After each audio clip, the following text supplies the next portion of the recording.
Hey there, everybody. Pete Pardo here from Sea of Tranquility. Welcome to another edition of Tuesday Night on the channel in the Prog seat. We've got Sean Tonar, Rick LaBonte, and Rand Kelly. Tonight is all about our, I don't know if it's our all-time 5 favorite concert DVDs or Blu-rays, but some of our favorites.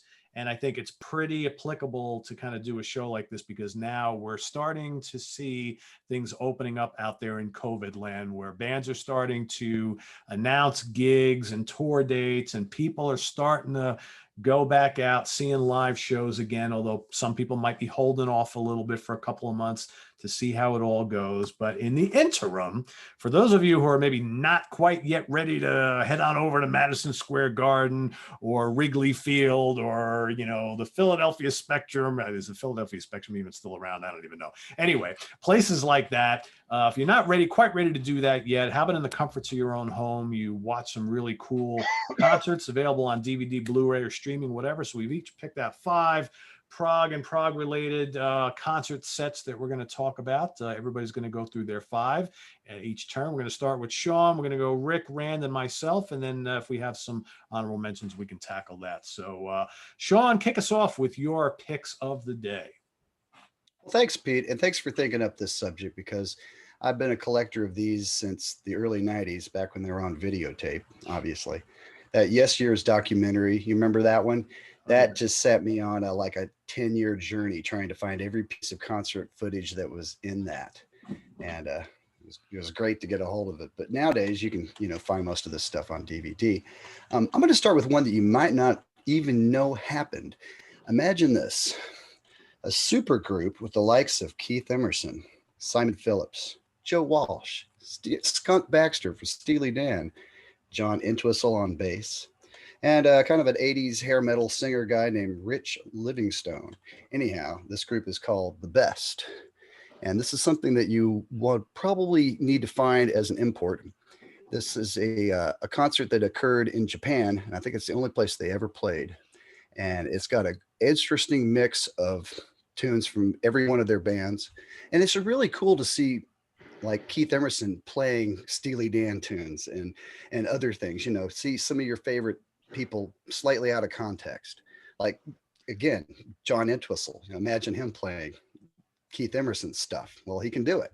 And I think he kind of relished the challenge that came with it, from what I hear. So this is hot stuff, really good. It's called The Best, and live in Yokohama. So I would suggest that's my number 5. A crazy lineup. I've never heard of that. Wow. You haven't heard that? Oh, it smokes. I mean, you can see it on YouTube, but I think you'll want to have a copy of it so you can crank it up on your home system and really enjoy it once you do, because, man, there's a Bodhisattva on there that is just sick, man. It's smoking, and then they have this breakdown in the middle where Keith does his thing, and yeah, you guys will really dig it. Somebody gave that to me. Really? Oh, yeah. Well, Progressive Ears. Wow. Boy, that must have been a while ago. Okay. Number 4 for me. Speaking of live Yes stuff, there's a lot of it out there. I mean, they got to a point where they started recording every tour. And that's great. It's nice to have that, especially those ones where they were playing whole albums, But for me, I find the older the Yes footage is, the better, as a rule. The thing is, there isn't a whole lot of stuff from the 70s. There's Yes songs, and then there's that 79 in Philly, which is pretty crappy quality-wise. And that's it. I mean, you can go find boots of every tour in between. There's a great one from 77 in Glasgow. And then the Queen's Park one in 75, but none of these are official releases. So when it came to official releases, I'm going to have to suggest this one from 2003 in Montreux. I know I'm moving way up, but for me, this just has the best picture quality and sound quality. And yeah, Yes is older and wide. Good set list, and their performance was really tight. This is back when Rick came back for the last time, and it's kind of their last salvo in a way, except for the tour. But it's like when Keys to Ascension happened, I was so excited that lineup got back together and played all those old songs. But then once I realized that they didn't have a lot of time to rehearse, and they it all up in the studio after the fact and made it all perfect, suddenly I didn't feel like I was listening to a live album anymore. Well, this is the first real live document from that lineup that like 8 years after Keys. So yeah, highly suggest that. Very excellent stuff. Yeah, And that's number a good one. 3, I have that one. That's a good one. Frank Zappa. Yeah, was that on your list? Okay. No, it Well, was I on had my to go list, but I have Roxiness it. for you. I own it. It's a good one. Yeah, that's a good one. Oh, good. I didn't want to nab one of your choices. It's good. No, Well, not this yet. is- You haven't. You're good. good, excellent. Well, this one, my number 3. This was a amazing concert that happened that we've listened to on record for decades, but the film was like in a vault and it hadn't been synchronized, and it took years to make that happen, but it finally did. I mean, people were drooling over the prospect of this coming out for a decade at least, and finally Dweezil and company, the family trust, got together and it synced it up, and it was as compelling and exciting as you might think. So yeah, and it kind of fills in some blanks too. Like you see the cover to the Roxy and Elsewhere album and you think, well, what's these girls going, what are they doing on stage? Well, you get to actually see exactly what was going on once you watch this. And I also think this is some of Frank's best music, that time period, 72 through 74-ish. That's just some of his greatest compositions, without a doubt. That's a great choice. Yeah, I completely forgot about that one. I probably would have picked that one if I would have been looking a little more carefully. I'm glad someone did. All righty. And let me see here. I'm going to go with one. I was so glad to get that Zappa. I dreamed for that for years, decades. Right. I'm going to go with number 2 is King Crimson's box that came out, I don't know, about 5 years ago now, called Radical Action to Unseat the Hold of the Monkey Mind, which is basically the first concert DVD of the lineup that we basically see now, give or take a drummer. And so it's great to hear, Court of the Crimson King and all the stuff from those early records, beautifully and captured beautifully, sound wise and video wise. There's not much to see because this lineup isn't about stage show at all. It's just white lights on 7 guys, but who cares? The music is compelling and this captures it really nicely. And it's kind of a package deal. You get like the CD version and you also get the DVD as well, and I believe it even came with a Blu-ray, so it's like you had the option of watching it in super high def or just regular. And if you don't have one or the other, you can always give the other one away to a friend. So, and my number 1, I'm going to go with Secret World Live from Peter Gabriel. Nice. I think this is one of the greatest 90s prog related shows that anybody put on. And this is just a great document of it. I think maybe his So tour was maybe a little cooler, but that's never come out on DVD. It's on videotape, but good luck ever getting it on DVD. So in lieu of that, this is the next best one, I think. So, it's a Secret World Live, shaking the tree. Remember the tree comes out of the stage and they all dance around it and stuff. Lots of cool kind of props and stuff going on there, and just great playing. So yeah, those are my 5. Nice. Great choice. I own everything you just showed. I bet you do. You have the most amazing collection, Rand. And I didn't choose any of it. I got 3 out of 5. Okay. Okay. Well, that's our hope, is to offer up 20 cool suggestions. Yeah, we didn't want That's it. right. That's right. Cool. And I had one of those on my list, but I'm gonna pick a different show, but from the same band, just to show more out there for our audience. Is that cool? Yep. Sure. All right. Well, I'm a glutton for punishment, guys, because I'm the one that came up with this idea, and I had toss and turn over. How do I pick my favorite 5 when you have so many like that? And so I had to eliminate some of it by saying, okay, from now on, I'm only using the DVDs that look like something like this instead of the CD combo, because that's, again, sorry, Neil Morris, sorry, Dream Theater, sorry, a few of these albums that I like, but I'm going to try to make it easy for me. And so what I decided to do is pick the 5 that probably I have the most of their DVDs. And it must mean something to me to have every single one, like I do with Deep Purple and Uriah Heep. But I want to stick with the proggy bands, right? So I'm not trying to pull a fast one, but I kind of got a tie on number 5 because I don't know. I flipped a coin and I'm not sure I can sleep on it. So anyway, there's a reason why I'm going to bring an extra one. Someone's pulling a Yes, I mulligan. am. But I'm doing it for my Prog brothers. and that is this concert from Kansas, because Sean was there. Sean was in the audience, and if you go with right, Sean, you could actually free frame him and his buddy in there. That's so right. they could device, voice, and drum. Kansas, fabulous show, the 2003. Now it's not too far from the last time I saw him. Like my first time I saw him was with Stick in Kansas open up, and it was an amazing show. And they had equal time as headliners. Just that one would, one would close and they would alternate, I think, from show to show. But for Detroit, they were the first act, and I loved it. But they didn't play a couple of songs that is in this show that John got to see live, which I thought it was fantastic. So anyway, if you haven't seen it, these guys are on. Before his voice is gonna start to go, I think we got a nice swan-song show here where, they're, so much energy, and they give you a great collection of the 70s finest. And that's I want to bring that in there because of my buddy Sean. The other band that I thought is a draw to me, because I want to also point out that, prog music is in the 21st century. And my favorite prog band, I think, in the 21st century is Transatlantic. Now, where do you go? I mean, they put out awesome live albums. They really do. And they throw CDs and they throw all the extra work. So I had a hard time picking my favorite because they're really special in their own way. But I think Whirlwind, because not only it's a great album and it get you spinning dizzy like a whirlwind when you see how great these guys are at the musicianship and how they are, as performers, and the sound quality and all the production to get to there. Plus, they got a bonus thing on the second disc. They got a live performance with Steve Hackett during the return of the giant hogweed. So that's almost why that triumphed over all the other ones, because I got to get Steve in there. So anyway, great album, folks. And a great live performance and soundtrack. If you get the DVD and CD, it's awesome. That's number 5, cheating, and I know, but I'm able to sleep tonight finally.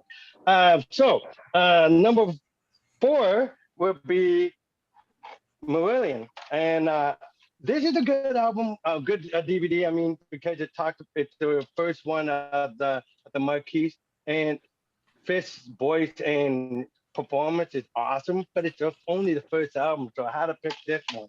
They get live at I think it's pronounced Lorelei. Is that right, Pete? I think it's Lorelei. Yeah. Okay, thank you, pal. I just want to make sure. Incredible concert. Yes, I mean the audience is in the palm of his hand. Yeah. He's like, and the band is playing, and I believe this is the last album they're touring for with Fish, and so it's great to get more songs from the different albums that you get. And so, but this was a great performance. You even see the audience participate like they do in a Kiss concert, where they wear makeup of Fish, of his past work, or wear makeup of the Jester in the concert. But if you haven't seen it, it's worth checking it out. I believe in 1987, I believe it is, or 88, that they were on tour and they captured that. So I had to point that out for those who haven't seen it. It's great. Okay, so that would bring me then to number 3. Well, I had to pick a band that I have every freaking DVD, and that's Dream Theater. And where do you go, right?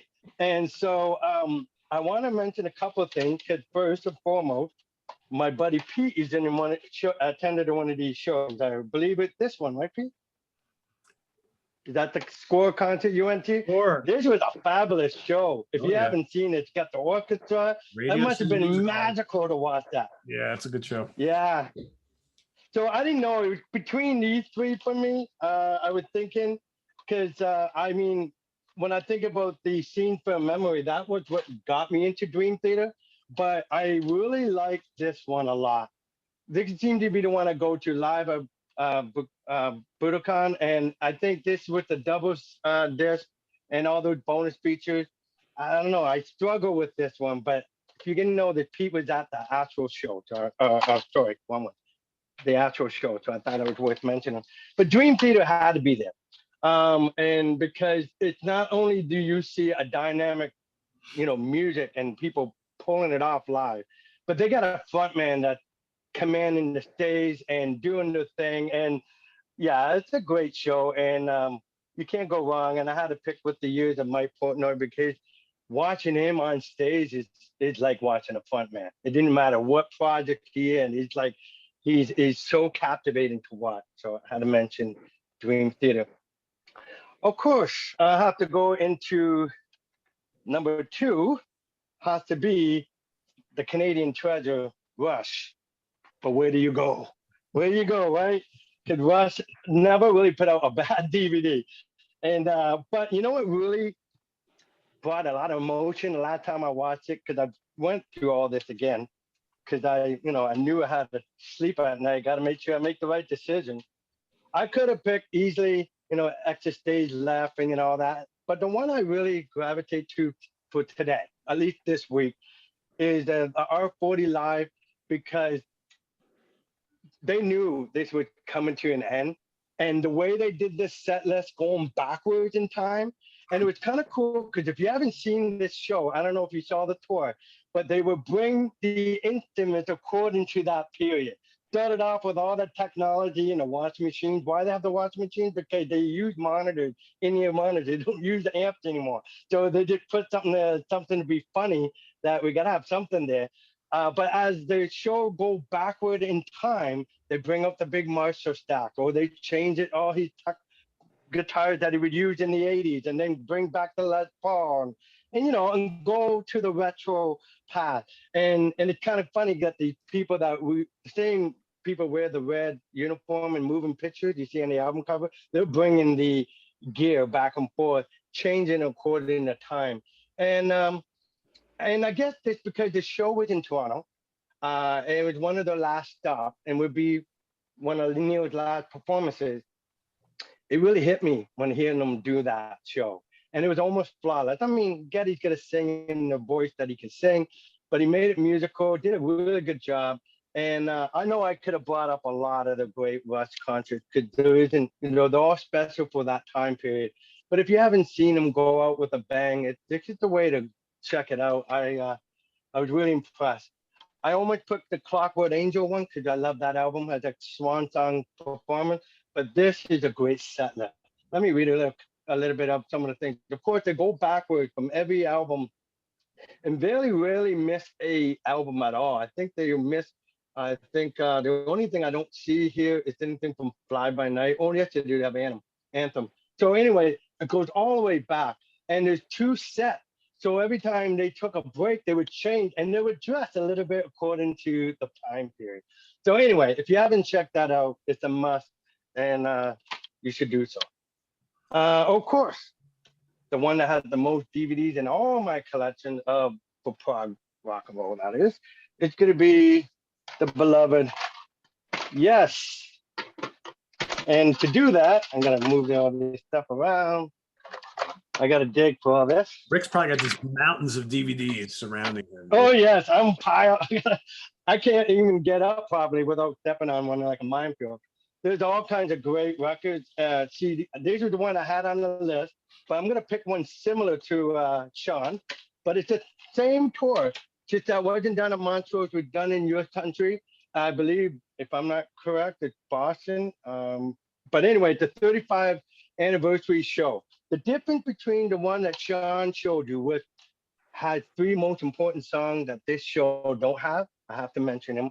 Heart of the Sunrise and Awaken, and what's the other one? Oh,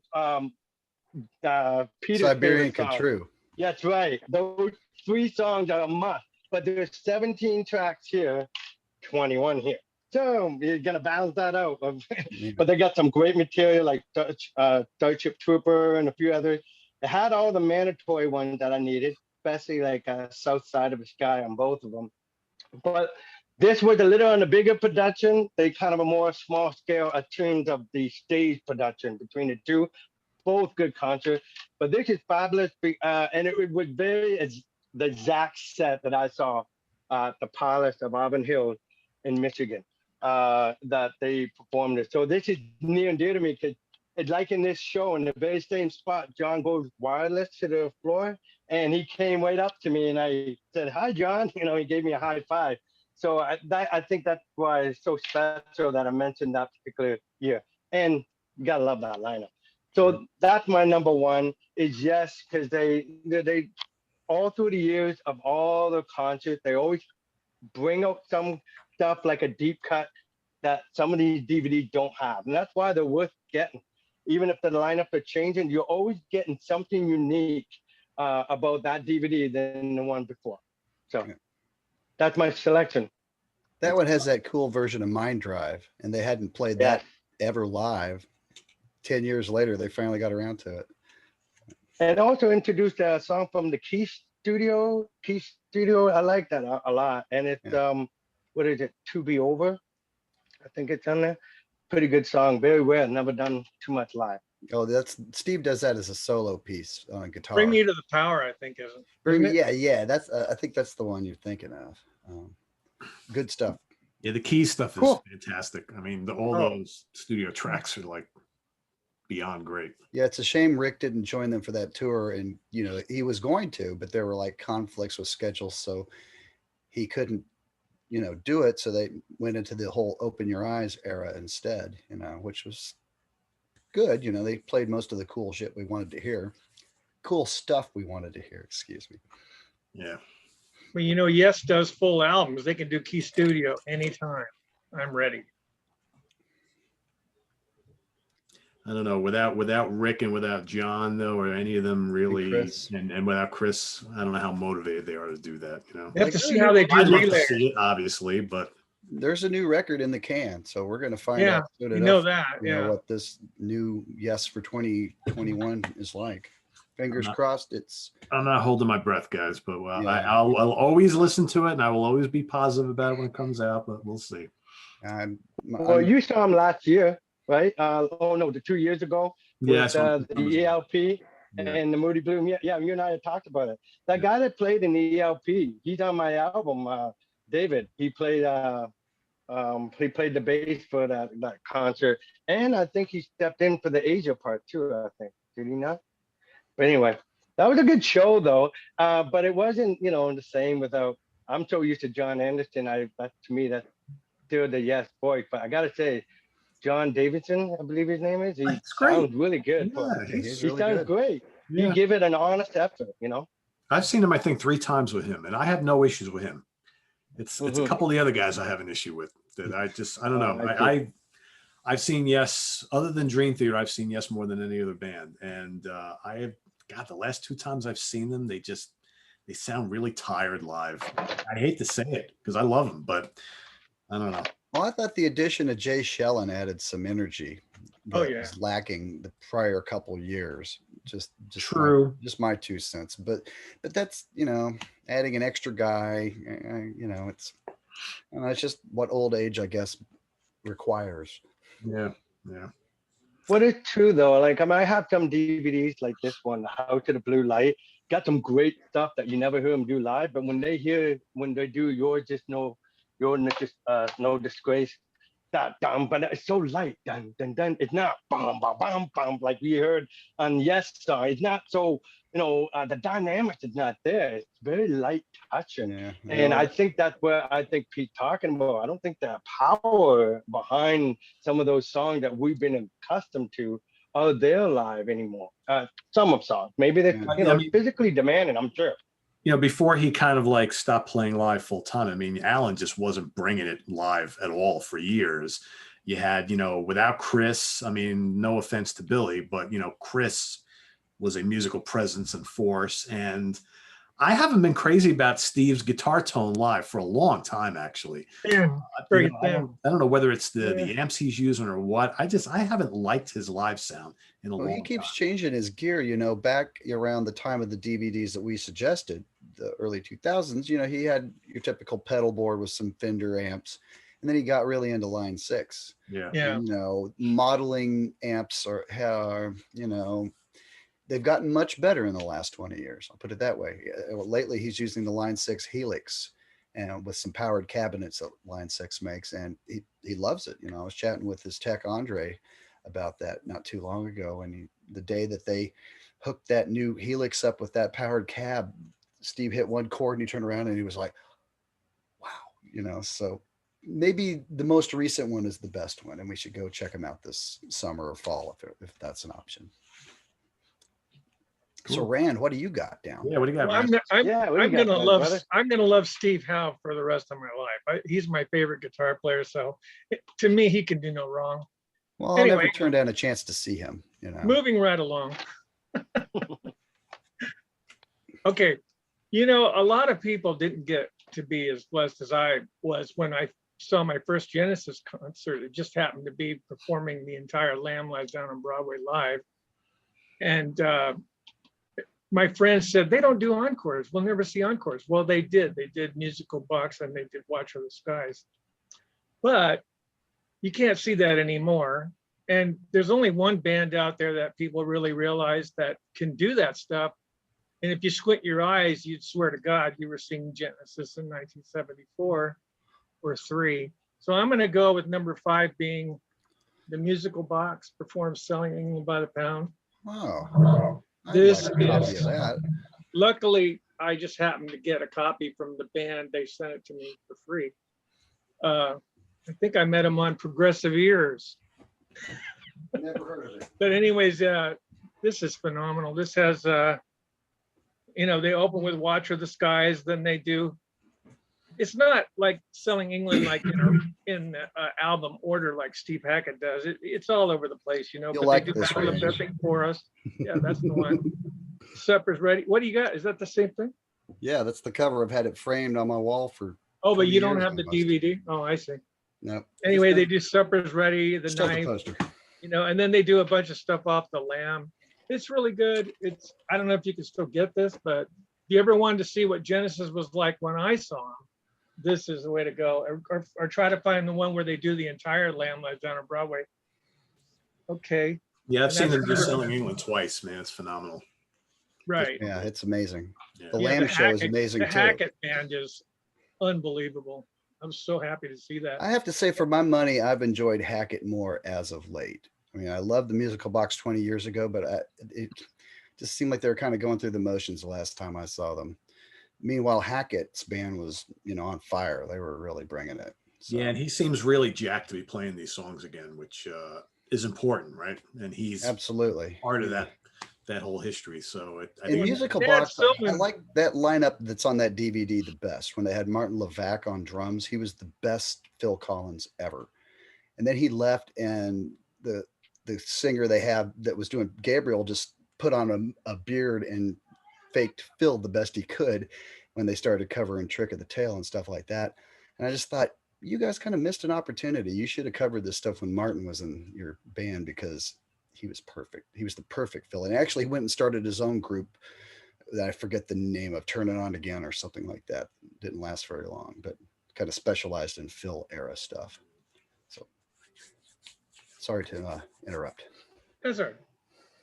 We do that. I mean, that's, interaction is interaction. You just have to time it. Okay, number 4. I never got to see this band live, and they did kind of a resurgence or a reunion thing. I think it was about 1990. At the same time, Caravan was reuniting, but the thing is, they couldn't get one of the major players who plays the keyboard to get involved, so they got a young lady, actually, and I forgot her name right now. I'm sure I'm going to have to look it up maybe. But anyways, it would be Hatfield in the North reunion. And I got it because I love the songs. And Phil Miller is one of my favorite guitar players ever. To me, he's got, especially on the National Health album, the very first National Health album, his tone is what they call the woman tone. And it is just, to me, it's everything I ever did. I tried to sound like that. But yeah, this is really good. I highly recommend it. It's on, what do you call it? Music Rock Legends DVD, if you can get it. Yeah, that's that UK company that released tons of stuff that Classic rock kind of legends. suspect, Yeah. some of them Yeah. are really good. Yeah, Back in the early 2000s. Anybody, I think that girl's name is Sophia something, the lady that's doing the Dave Stewart stuff. But yeah, that's quite a shoes to fill, when you come in and take over for Dave Stewart. Yeah, it's just a catalog. I don't have the names on this, or I don't want to look them up right now. But yeah, if you're a Hatfield in the North fan, highly recommend this. It's Share It, Shipwrecked, something called Blot, Going for a Song, Cauliflower Ears, Halfway Between Heaven and Earth, and It Didn't Matter Anyway. Hatfield in the North, number 4. Ooh. Well, Canterbury action. And whoa, still rolling. This weird kind of just take off here. I don't know where to go next. Okay. Okay, number 3. I got Gentle Giant on the box, GG on the box. When I heard this was coming out, I go, oh, I got to get me one of those. And as soon as I saw it, bang, bought it. You get the German TV performance, 1974, Cogs and Cogs, my favorite Gentle Giant song ever.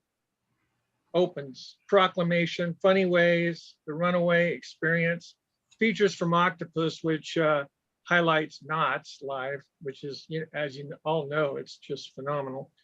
Advent of Teneurs, and So Sincere. So, oh my God. I started with The Power and the Glory. That was my first Gentle Giant 8-track. I'm driving around in Sacramento in a Volkswagen bus and listening to Power and the Glory. I mean, So Sincere and Proclamation and all that stuff. And people would get in and goes, hey man, why don't you play some Deep Purple or something? That stuff's weird. I said, no. My car, my music. US TV concert. I saw some of this, I think, on In Concert. Don Kirshner's had him on. I was at my mom's house watching it on little TV and black and white TV in the kitchen there, and they were doing Knots and stuff like that. But this has Experience, features from Octopus, and this, it's kind of the same set. And then there's some sort of a German TV thing, and it's got just different things, but it's just so worth it. This one and the other one called GG Live at Golders Green. I think it's called Sight and Sound. The one later. Yeah, that's it. Sight and Sound. Oh my God! Just as a little plug, Sight and Sound has a Coliseum 2 DVD that probably is a bootleg, but if you can get it, if you like Gary Moore, that is way cool. And what was that, number 3? I think wait a minute. No, that was number 4. That was number 3. That was number 3, my friend. 5. Okay, I'm getting a little confused. I brought too many out. I'm going to have some honorable mentions, I guess. Emerson, Lake and Palmer, Beyond the Beginning. This has the entire California Jam. There you go. Sorry, Martin. There you go. Anyways, yeah, I have 2 copies of this. This is the PAL that I can only play on my Yamaha surround sound, and I have a NTSC that I've never taken the wrapper off of. Mint condition. I don't know why. I don't know how I did that. That was inspired by the Led Zeppelin box. I think I was desperate. I just wanted to get it so fast, and I said, "Well, my player will do PAL, so I'm going to get the PAL." Can't believe I didn't grab my PFM. Oh well. And then number 2. Number 1. Number 1, your last one. Really? Yeah. 5. We keep in track. We got your back, buddy. We got your 2, back. 1. Okay, well, I guess somebody's got to get sliced because I made a mistake. Sorry. You can pull what I did. I got 6 in there. I had to sleep sometime tonight. Mulligan time. Everybody's doing mulligans today. There you go. I had to do Yes Songs in Union. I saw this in the theater in Sacramento 2 nights in a row, and we sat front row, and I just felt like I was in heaven. Seeing Close to the Edge on that movie in 6-channel surround sound was just phenomenal. But this is great too. This is the Union Live DVD. That's really hard. Whoops. Stuff falling out. I saw that Union tour 3 times, man. It was great. Nice. I know Yeah. Dan got a lot of shit for that tour, but I loved every performance I saw. Oh, it was amazing. Awaken was like spiritual Just, Yeah. you don't even got words for it, but this is 2 CDs, 2 DVDs, and it costs a fortune. It's hard to find. Is this in the round or not? Yeah, I think so. Well, there's two different, there's two different there's two performances. shows. They've got the Denver in the round, and they've also got the Pensacola show, which is the whole show. Oh, sweet. Well, that's great. Yeah. I mean, that's all the union you need, really. I mean, oh yeah, it's, oh my God, there's so many songs. I don't know if you can see these titles, but look at what you get. oh yeah. It's just, Am not all of it's video, half of it's video. Am I correct that they've been playing the same set list through the whole tour, right? It didn't change from night to night? Yeah.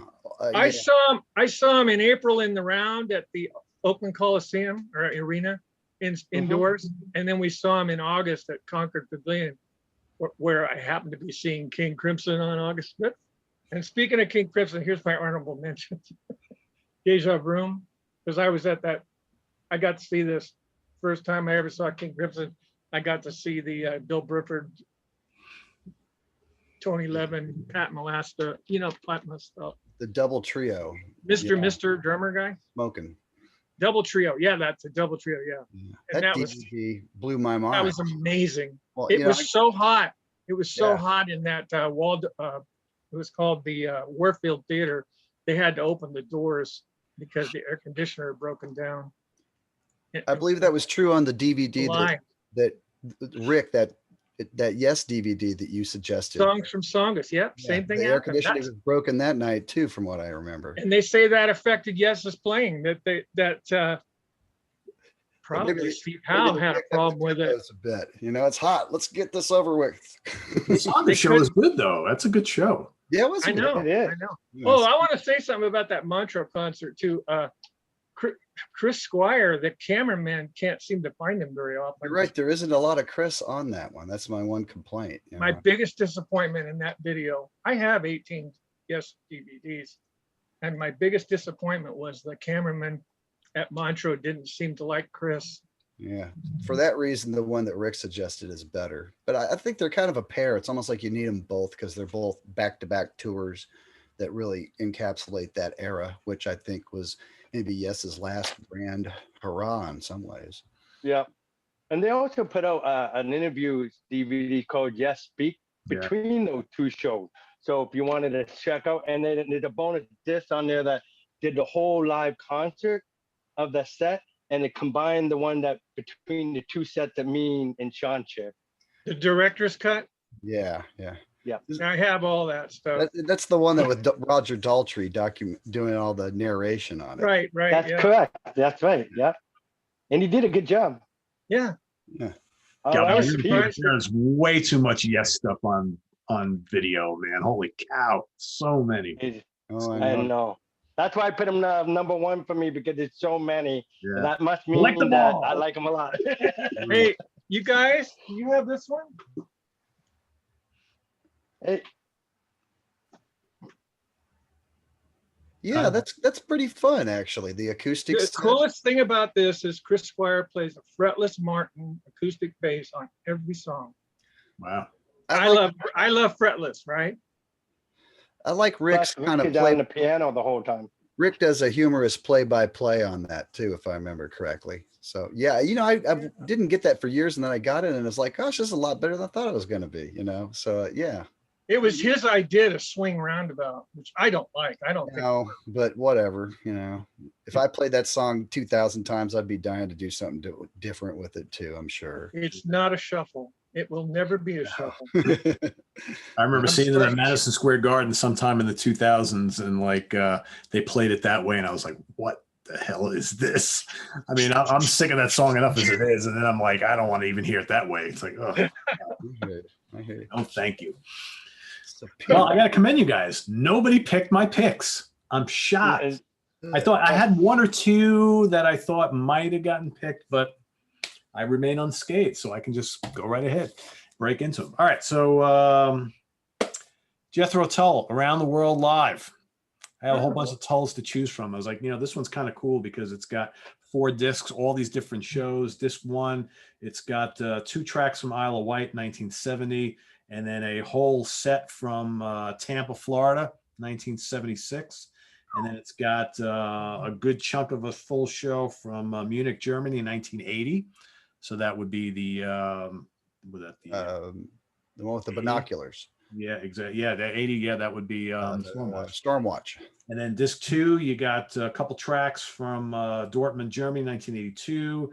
A couple, one song, Black Sunday from 1986 from Lorelei, Germany. We've got almost a full show from Santiago, Chile, 1996. Disc 3, Hilversum, Holland, 1999.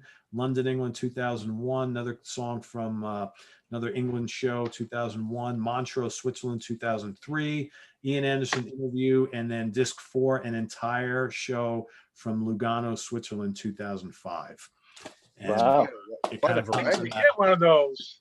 yeah, I've had this. What's it called? $400. It's called Jethro Tull Around the World Live. It's a Eagle Vision. This came out in when did this come out?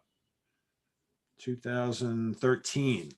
So, and it's kind of set up. You know how the Tull does the new reissue, remaster, remix books with Steven Wilson. This came out before any of those did. So this, I think, kind of like is the precursor to that. I like this format. You know, it's got the book in the middle, and then the DVDs and shit on the outside. It's all kind of connected. That's cool. Yeah, it's pretty cool. A lot of content on here. That's a lot of Tull. Yeah, it's a lot of Tull. Must have if you're a fan, I would say. I only have the 25th anniversary one. That's good too. Yeah. But it's not in depth. This is I'm great getting that one next. you get all eras on here. I almost picked the Isle of Wight one, which I love a lot, but that is killer. So representative of like the entire history. So I decided to go with that. My next one, I thought Sean was going to pick this, but he did not. Dixie Dregs live at Montreux, 1978. I thought about it. I'm glad you did. I'm glad I didn't. Yeah, this is pretty special. I mean, there's not a lot of footage, full concerts available of this band, period.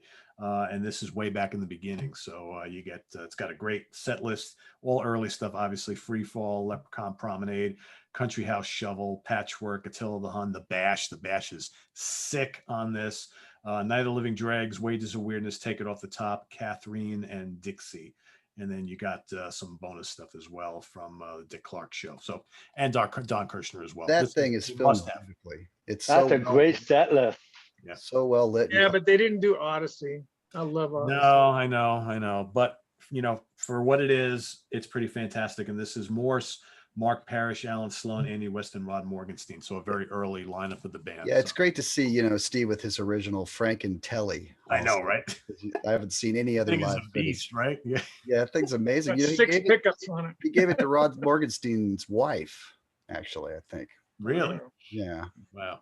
But just on that venue, since we're talking live music, Montreux got a lot of great DVDs of that whole series is awesome. From everybody from Roy Gallagher to I got Stevie Ray Vaughan, I got Deep Purple, of course, Alice Cooper, yes, and everybody. There's Earth, so Wind, many and Fire. great ones, eh? I'm glad they're letting them all out. Yeah, there's quite a lot. I was looking for that Tull on Amazon and it's not available. Not there anyway. The one I just showed? Yeah. I don't know. You're gonna have to search far and wide for that. I think it's probably long out It of may be an eBay thing. Ken Golden, maybe he's got it. or try Discogs, maybe. I don't know. Greg Walker might have it. He might. All right, next up, I saw Rick pull out that whole stack of Dream Theaters, and I was like, uh-oh, here we go. But he did not pick the one. I almost picked the one that I was at, but I said, nah, I think when it comes right down to it, the one I really love the most is this one right here. I knew you were going to choose that one. New York City, right? This is, a great performance, Roseland Ballroom. So the interesting story here is that Dream Theater on that tour played Roseland twice. They played at the beginning of the tour, at the end of the tour. At the end of the tour is the one they filmed. I was not at this one. I was at the first one. My brother was at this one. But the first one was so amazing. It's still, to this day, I've seen Dream Theater more than any other band, well over 20 times. The first show on this tour at Roseland was probably my favorite Dream Theater performance ever. And that's from back in the day when that album was new. It's not them playing it again 20 years later. Right. And I've seen them play it again in recent years, but no, the album had just Me too. Cool. So yeah, so this was brand new, and opening up the show was the Dixie Dregs reunited. It's So funny how you just had the Dixie Dregs open for your I DVD. didn't plan that actually, but yeah, no, they were the openers on this show, and they were amazing. Oh And my- I yeah, hadn't seen them in quite a few years because they hadn't done any touring in a long time. No, and that was the Mhm. Super Dregs. Remember, it was like the 8-man or 7-man lineup.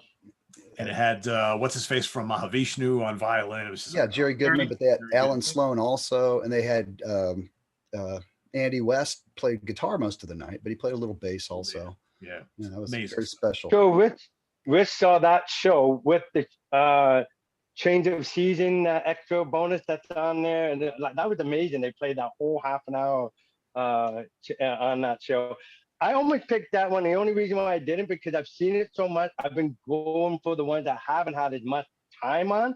But I have to say that is the peak of the powers. That's like when you and I we talked about when you want to see Zeppelin, we might say 75 or 73 or maybe even 72. That is the peak of the time, you know. And you what you got there is a great testimony of why I became a fan. Is when I saw that DVD, I wanted to see him in concert from here on in. Yeah, it was crazy. It was really intense stuff. So. Good stuff. All right, how about a little Swedish music here? Sweet Emotion. Sweet.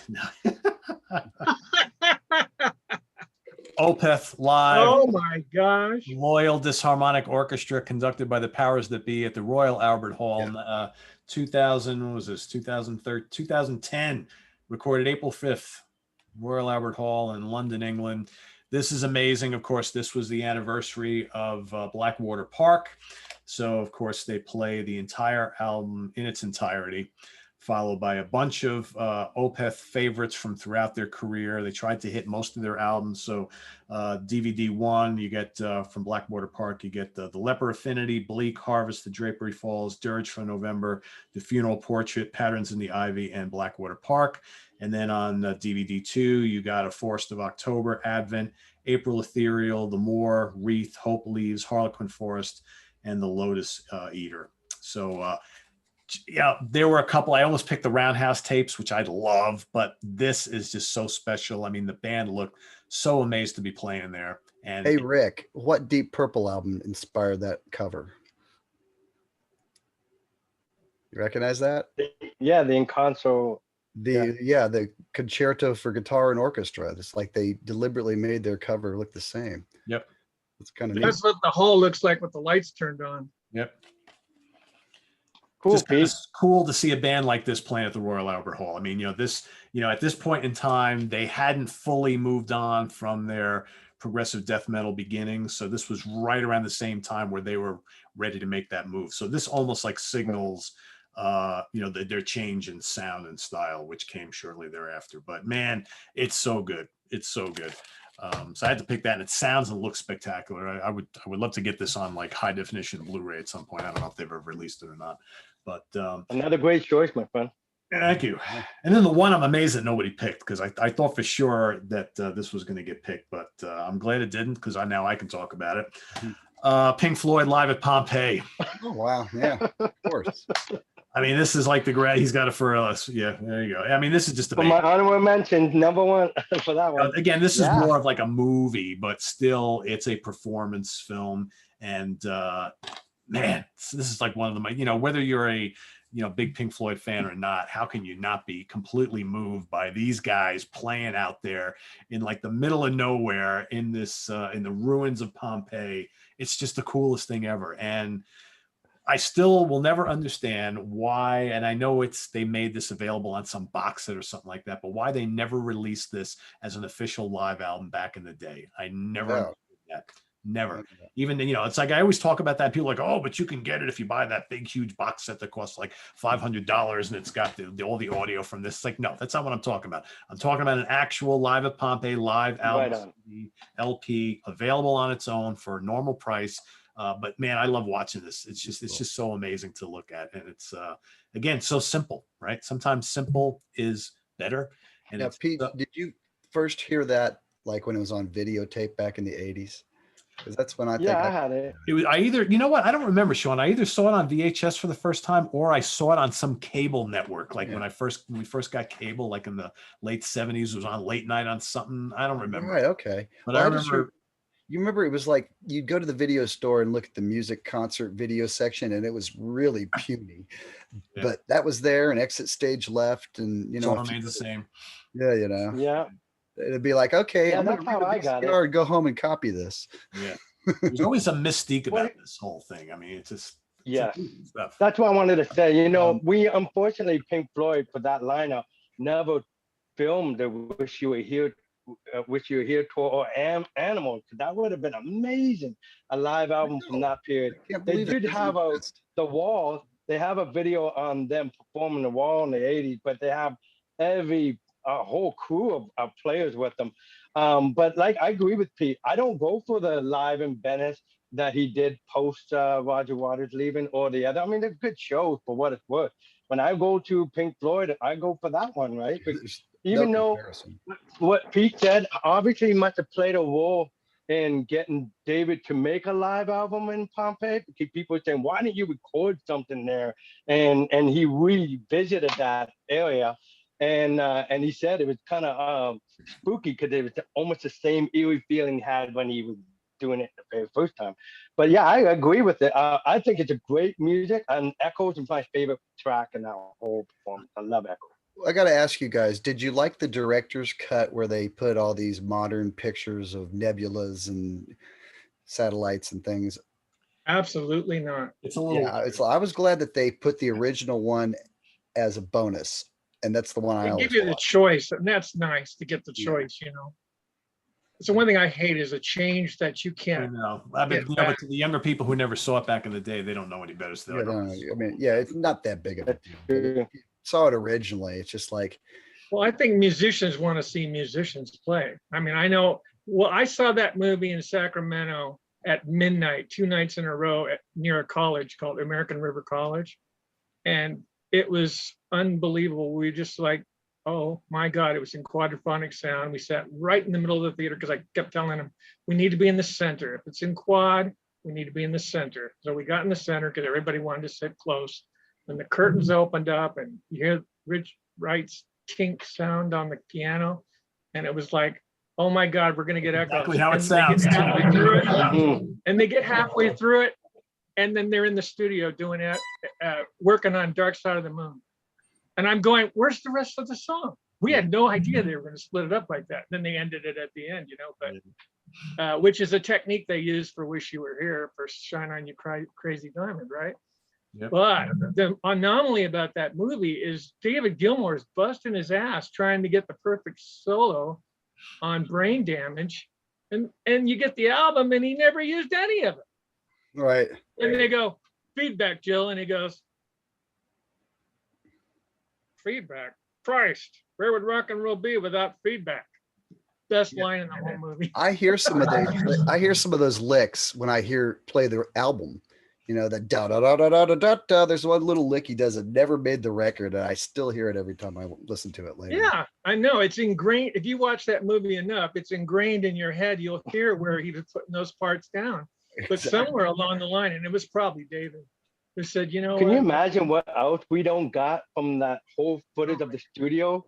What's out on that cutting floor that might have been revealing the brilliant putting that Dark Side of the Moon together? Like, You wonder. I I'd saw- be interested if there's more I saw him in footage. 1975, Rick, and they opened with Shine On You Crazy Diamond, and it was April, and that album didn't come out for months. And they also did Animals, half of Animals, or 2/3 of Animals, and Dogs was not called Dogs, it was called You Gotta Be Crazy, and Sheep was called Raving and Drooling. And they played both those songs, and everybody's just sitting around going, what the hell is this stuff? Because we had never heard any of that. I'm thrilled about new music. It doesn't bother me at all. I don't understand people who walk away from concerts because they're hearing new music. To me, it's a blessing. All right. Don't even get me started on that, man. Jesus.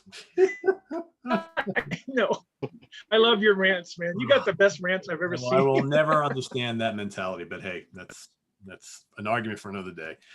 Before I That's turn it right. over to you guys for a couple of honorable mentions, I'll throw my lone one out here because, of course, it's not so much an honorable mention, but was meant to be a replacement for one that might have gotten picked by someone else. And I didn't include this in my 5 because it's borderline prog, but it's just so amazing. And the music is highly progressive, even though I don't call this guy prog by any means. And this might even be the greatest live recording of all time. Frank Marino live at the Agora Theater, released 2 years ago or something like that. This is absolutely immense. He plays like 60 songs. It's like this huge, amazing, and it's like a 3.5 hour concert. It's just 6 hours. I don't even remember how long it is. It's so long. It's all one show. He recorded over the yeah. span of like a day and a half. And Okay. 10 hours. it's like on 3 Blu-rays. I mean, there's so much material on here. He booked And out the there's a theater for book like in 2 there? days. I mean, if you're a guitar player, this is the most amazing shit you will ever see. Yeah, he's amazing. just- And I imagine he hasn't lost a thing. No. And if you think the performance was amazing, which it is, that what he had to do to restore the quality of the sound, the drumming issues, and all these editing problems, he spent a lot of time bring that to 10 life. years restoring he had to recreate every drum track for the entire 2 days worth of performances. He literally sat at his computer for 10 years in hopes to get this thing finished to be released. So this was like a labor of love. That's why when a lot of people were like, when this finally went on sale, people were like, oh, it's $100 and something. That's so much money. It's like, do you know what this guy did to get this thing out? I mean, come on. Sure, that's a give the guy lot some of love and go. a lot of material for Cash the people. movie. I think that's a fair price. And I had I have his to interview thank with you, Pete, because that's the best $100 I've ever spent. Right? I mean, it's Well- amazing. I need to watch it again because I literally watched it over a whole weekend. It was like there's just so much on there. It's amazing though. It's just amazing. when you did the interview with the guy, he also explained that how he mixed the album is the way he hears it on stage. You know, we know how sometimes when we're watching the stage and the way they mix an album, we either look at from the drummer point of view or looking at the drummer point of view. He mixed it as if he was on stage and what he hears in his monitor, vocal, and the band around him, which is a unique, interesting mix, right? Because you hear from how he hears things live. Yeah. And so that was kind of interesting. Like if you had in-ears and you put it on, you're being Frank right now. You hear how he hears and how he performed with that musical setting. So it's pretty impressive. Yeah, and it sounds amazing. So, when you know the history of what went into this, the fact that it sounds so great is a testament to all the hard work he put into it. I mean, the playing is mind-boggling, but crazy stuff. Good choice, and that Yeah. great choice.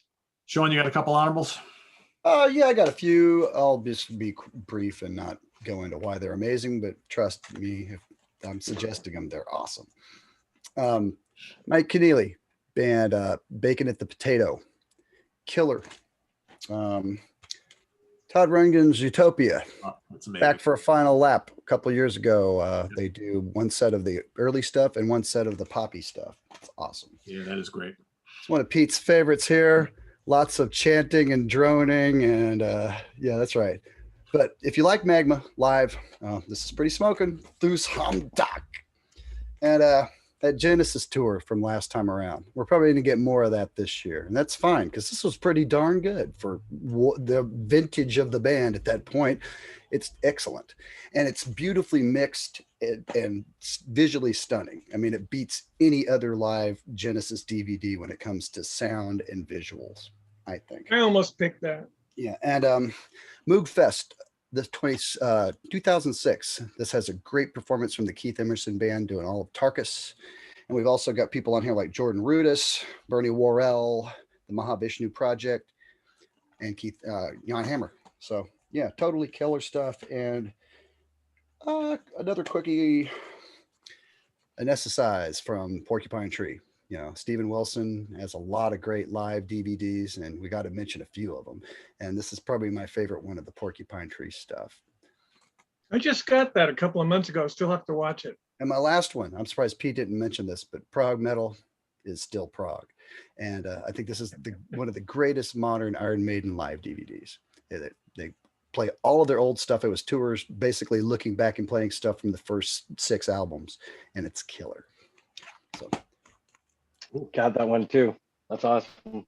Okay, for me, I'll be quick because I got a few. David Gilmour live at the Robert Albert Hall. Love this. He's promoting the On the Island album, and I really love awesome. that with a lot of fans. The echoes on there is worth the price of admission. Oh, I know. And then it's not Pompeii good, but it's damn good. No, but you know, it's like what we did a show on multi-instrumentalists, and he definitely shine on that one. Oh, yeah. Another good one is Focus. Focus has a whole document. It's the same thing that did Deep Purple, this company, and it's a really done well. See them at the prime of their career, in my opinion. That is a really good one. Did you ever see the Atomic Rooster one? That same company put out a really good Atomic Rooster one as well. I saw it on YouTube, and I put it in my cart to get it because I thought, it's good. Wow, it's good. Yeah, okay, I get it. Thank you for sharing that. And that with Palmer in it? No, it's with the kind of the classic lineup. The album after? Yeah. Okay.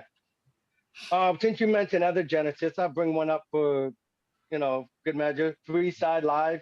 I love the sound of that, and I love Phil's really stepping up on his own, and I just thought that was great. This is one of my favorite of the 2019 live albums that come out. There's a lot of them. I mean, I got the Dream Theater shows, I got 3 others, but Neil Morris band, The Great Adventure.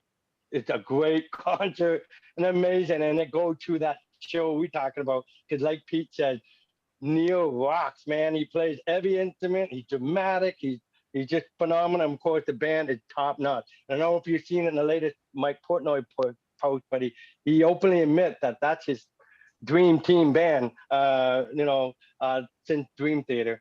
If you're I got quite a few Flower Kings, but this is my favorite one. Instant Delivery. They put the word live in the way to delivery and highlight out. Double DVD, and fantastic performance. And it goes right up to, I think, 2006. So you get the 1995 songs up to that. So I have about 4 or 5 Asia concerts, but I'm going to recommend this one because this is called Asia, a Fantasia, live in Tokyo. And of course, you got Steve Howe, Carl Palmer, John Welton, and Jeffrey Down. But check out this set list. They grew a whole career. Like a show on the best of Asia, but including King Crimson tune, Yes tune, even I believe the Budget, whatever it's called. Yeah. So let me read it real quick. Time Again, Widest Dream, One Step Closer, Roundabout, Without You, Cutting It Fine, Fanfare for the Common Man, Don't Cry, In the Court of the Crimson King, Here Comes the Feeling, Video Kill the Radio Star, Heat Goes On, Only Time Will Tell, Soul Survivor, Heat in a Moment, and many others. So it's a really good, a snapshot of everything of each member brought to the table. Got to bring another Canadian act, Tea Party, live in Australia, because they're huge there. It's like the way Whitesnake is huge in Japan, and they're like kings over there.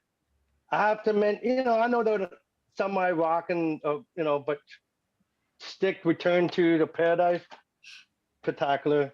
Todd Supertramp Sucherman live in rules. '79. If you don't get that, you're missing out. And last but not least, you got to give a little love for the Moody Blues live at the Red Rocks. I enjoy that with the orchestra, and because I love that album so much, the Day Future Past. To see that being presented live with that, it's a must. And sonically, it sounds amazing. Oh yeah, PBS played that to death when it was new. I remember. Yep.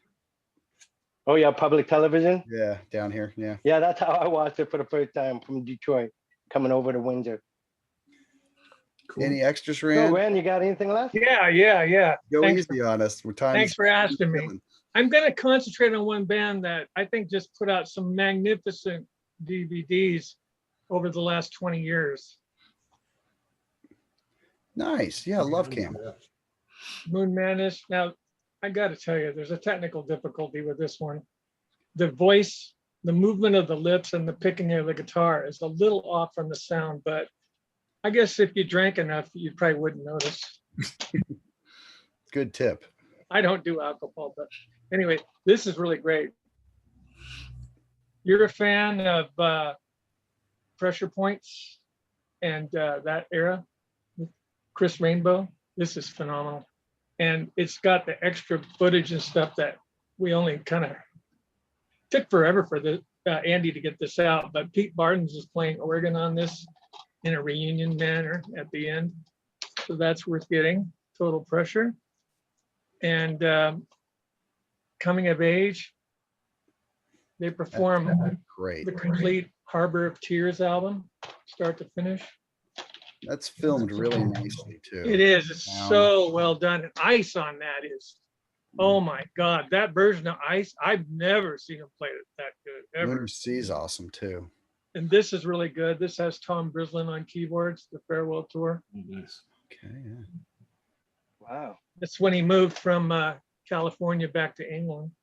And then this one here, In From the Cold, is really good. Live from Incheon or whatever it's called. Itchy, it's called. Yeah, Itchy. I've got that too, but I just couldn't grab them all. That's a good one. And then the one at Then- Royal Albert Hall when they did Moon Madness a few years ago. And then here's the last one I want to show. Yeah, melodrama. Nice. Yeah, this Is that the is story of the melodrama? melodrama. And it is so cool. I mean, there's a booklet in there and everything. If you're into Mellotron, this is a must have. Don't know if you can still get it, but if you can, I would definitely get that.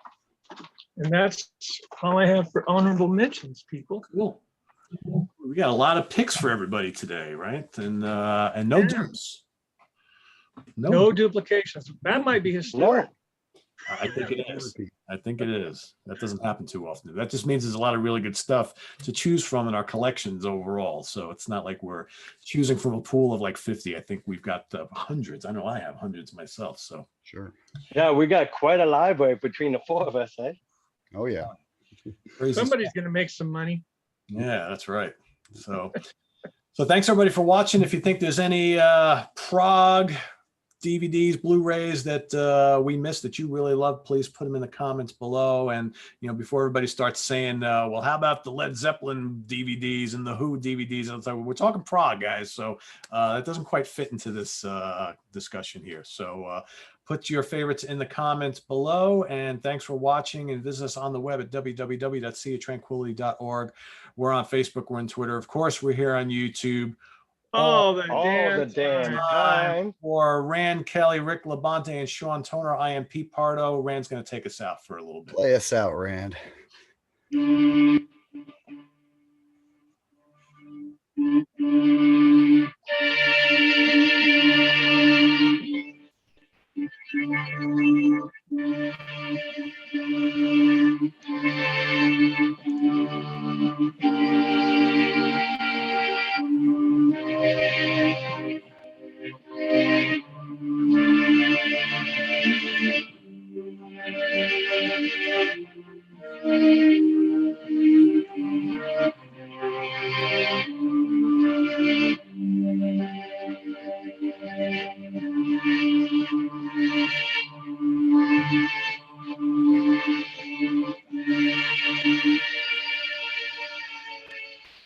Got Tron.